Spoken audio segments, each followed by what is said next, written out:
Sean Strickland's fighting style continues to be a divisive topic among fans and analysts, with some praising his technical prowess while others criticize his often methodical approach inside the octagon. Despite pre-fight promises of wild brawls, Strickland frequently adopts a calculated, risk-averse strategy, focusing on defensive pressure and volume striking rather than reckless exchanges. This has led to accusations that he avoids engaging in all-out wars, despite his reputation for brutal sparring sessions in the gym. As Strickland prepares for his rematch against reigning UFC middleweight champion Dricus du Plessis at UFC 312, he remains intent on avenging his controversial split-decision loss at UFC 297. Before the fight, Strickland attempted to negotiate an unofficial agreement with du Plessis, suggesting they avoid excessive grappling and instead focus on striking. Whether du Plessis agrees to this arrangement remains to be seen, but the challenger hopes for a more action-packed affair compared to their first encounter. Strickland's approach has drawn scrutiny, particularly after his last victory over Paulo Costa. While he emerged victorious, fans and analysts criticized the fight's slow pace, with many expecting more aggression from the former champion.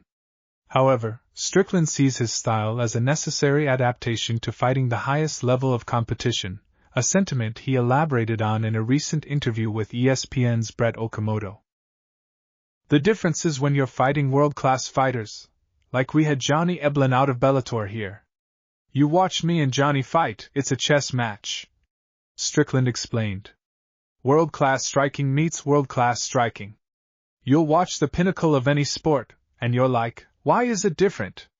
Because I'm fighting the very best. So you bring in anybody who is not a top world champion, it's easy.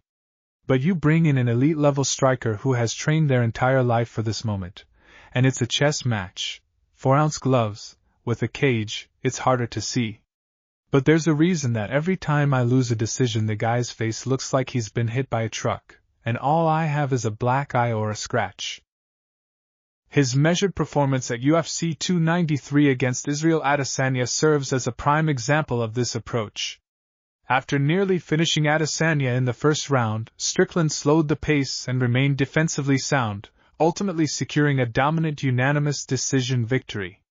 While it may not have been a brawl, it was a masterclass in pressure fighting and defensive responsibility.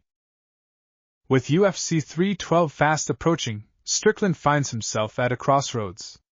Will he stick to his patient, tactical approach, or will he embrace a more aggressive strategy to silence critics?